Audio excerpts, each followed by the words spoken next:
Hello there, everyone. Welcome to Pumpkin Snatch. And it's been a while since I've done a One Piece discussion video, but there's a lot going on in One Piece right now, and I just wanted to share my thoughts about it. Well, for those of you who've not seen One Piece, I'm sorry, this is a spoiler video. Well, at least for you anyway. I'm gonna try to still discuss it in a way where people who just want to listen and not get like too spoiled, I'll try my best. And we also have another video in here to discuss about as well.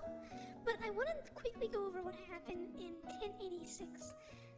If you guys are curious, I'm a big One Piece fan, so but anyway, we learn a lot more about the Gorosei and the aftermath, what happened with Sabo, and how King Cobra, well, if you guys know, you know. Again, I'm gonna try my best to not spoil anyone. But I would like to do more One Piece related content. Anyway, so King Cobra, what happened to him, and Im-sama, he is very interesting. I'm not really sure what he is exactly. He may not even be human, so we'll have to find out about that. But we also learned the Gorosei's names, and for me, a couple One Piece tubers have been calling the samurai guy a certain name for years now. And so that's kind of what I was expecting, or something similar. And so we actually get his real name. It's just kind of like, wow. So yeah, I made a joke about if he's even a samurai because of his name. Like, maybe he just carrying a sword around because he wants to be cool. Anyway, so we finally get their names, and they all are different, things like the samurai guy is in charge of finance, one of them is in charge of agriculture and things like that, and so on and so on, which is actually kind of weird. I was expecting different titles, but the Gorosei are like the highest form of the government, except for one person, obviously, and so it's interesting to learn more about them and what they do. I'm still not quite convinced that they're like a physical threat, like they're really strong and powerful. I'm not sure about that yet, but I think we're gonna find out really soon in Egghead how strong Mr. Guy with the scar up there, I think it was, right? On his head. The one with the mustache, right? The big mustache there to the far right. Not the tall one with the ones pointing down. Alright, sorry, I'm getting a little off topic here. But anyway, so we learned a lot about the Gorosei and somewhat what happened to Cobra and the whole backstory there, which is interesting to see the least. But we also learn about a new character at the very end of the chapter, which has the entire community in a buzz right now. His name is, what was it again? Fingerland? Oh crap. I forgot his name. The new celestial dragon that can basically judge the other celestial dragons. That's pretty crazy. We also learned about Im-sama's house Nerona, so that's really interesting. But I'm wondering how this guy can be allowed to judge other celestial dragons. That's so interesting. And he used to be the king of God's Valley, right? And so I have a theory about that, about what actually may have happened there. I might save it for a different video. But a lot of people are saying, oh, Garland, that's his name. A lot of people are saying Garland and Shanks are related, like that's his dad. I actually think that might not be the case. I think that they might have some relation, but maybe, I don't want to just come out and say that's his dad. I actually wouldn't be surprised if that's Uta's dad or something like that, right? Because in Film Red, we got a little bit of backstory, and I'm pretty sure, you guys have to correct me if you know, I'm pretty sure when the Gorosei was talking about Uta and the Fingerland family, they were referring to her being related. I don't remember them saying Shanks being related, or maybe the context was implied that their relation to that family. But who knows?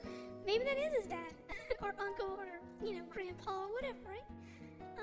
So I'm curious to see what's going to happen there, but there's been so much going on in One Piece lately, guys. The story is crazy, and we're actually coming to a close really soon.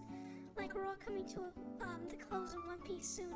And I think I might make a separate video about this, but I think Im-sama's powers will basically be direct opposite of what Luffy's going to be. And I've seen people already make videos about this, and there's one video in particular I think it's like they're all on the nose there for sure.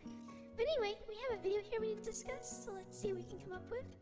Here's another One Piece tuber talking about One Piece, one of my favorites, BD Law. I know I'm not alone when I say One Piece Chapter 1086 is chapter of the year so far. Okay. And we say that every week. I guess that's a testament to Oda and everything that's been happening so far in One Piece. But we gotta have some order about this, right? So this chapter is gonna be broken down, this review rather, is gonna be broken down into several parts, because I anticipate this one being somewhat of a long one, okay? So don't worry guys, I'm not gonna I'm doing my best to get rid of spoilers, but there's a lot in the chapter in relation to the story right now. It's crazy. There's legitimately so much to talk about, so we're not gonna waste any time. So let's get into the magazine cover.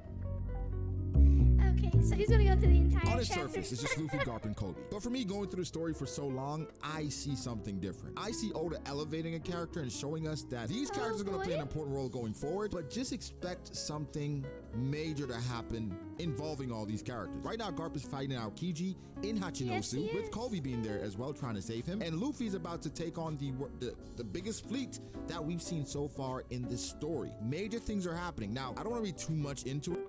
Yeah, there's a lot happening right now, guys, in the chapter. A lot of One Piece. It's moving towards its end games, like its in-game finale stuff. And so a lot of major characters have been either taken out or pushed up closer to the end game. And a lot of the bad guys are starting to gather forces and stuff. There's just so much going on. I don't want to say too much about it to spoil it. But it's kind of crazy to know this story is finally coming to an end really soon. About that, but not in this video.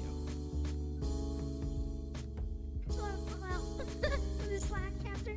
The best way I can describe the first part of the chapter is aftermath. After Sabo, after Imu, after the Gorosei, after the Reverie. And now everything is hectic. Everybody is scrambling, trying to figure out what to do and where to go. Slaves are running around. Of course, we had admirals fighting admirals, right? CP0 is scrambling, and now we focus on Vivi and Wapol. And this is important because I went back, and Oda is great at this, using timelines and manipulating them, right? Because I went back and I reread the Wapol, Vivi, and Big News section. At this point, Vivi's aware her dad is dead, and she seems to be over it. Big News talks about how she was. So it looks like he's talking about a flashback of a different chapter that came out a couple weeks ago. And yeah, there's a lot of things that's going on, and people have died. And Vivi now having to be with an old villain to pretty much work together to get out of where she needs to be. Like, her life is in danger because like somebody learned something they wasn't supposed to learn, and the government is not happy. We had a whole island that got blown up. A whole island got blown up, guys, and everybody died. And Wapol there saw something he was not supposed to see, a major secret, and I'm curious to see what's going to happen. That's like a crazy warped version of hell that he saw. I'm with him. But again, this is the aftermath. Sabo's stowing away. Bonnie's stowing away. Now, Sabo you worry about because he got messed up by Emu. Man. But Sabo can't die. Mainly because he's Ace's replacement. What did he say? I know that sounds bad, but a quick thing we want to talk about here. And I want to point this out, okay? A lot of the ideas that will be floated in this video, they are part or subsets of larger ideas that will be fleshed out over the next 5 weeks. So Sabo and the conversation about Sabo and Ace has been lingering over the past couple chapters, considering Sabo's agency is growing, his character profile is growing, his character importance has grown.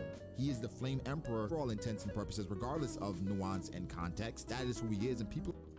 Yeah, so Sabo in the story, he actually got credit for taking out for somebody else dying, and he did not do that. That person that died was a major figure in One Piece.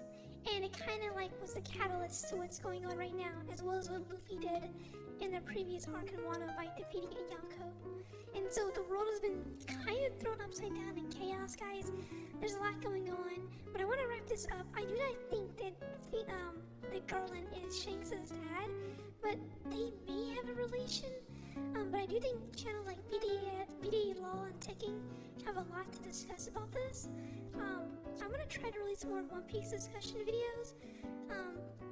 So if you guys like this kind of content, like, comment, subscribe, and if you read the chapter, you know. Going forward, I'm gonna just start saying it versus dancing around it like I did in this one. but I just wanted to share, like, my thoughts on the chapter, and it's, again, like, I feel like something really big is coming, but right now, a lot of stuff has already happened, and we're on break for, like, 3 weeks, because Eiichiro Oda is getting eye surgery, so I'm excited to see what the One Piece community is going to come up with. But let me know, guys, what do you guys think? Do you like this video? Are you caught up in One Piece? I would love to hear from you all. Alright guys, until the next one, take care. Bye!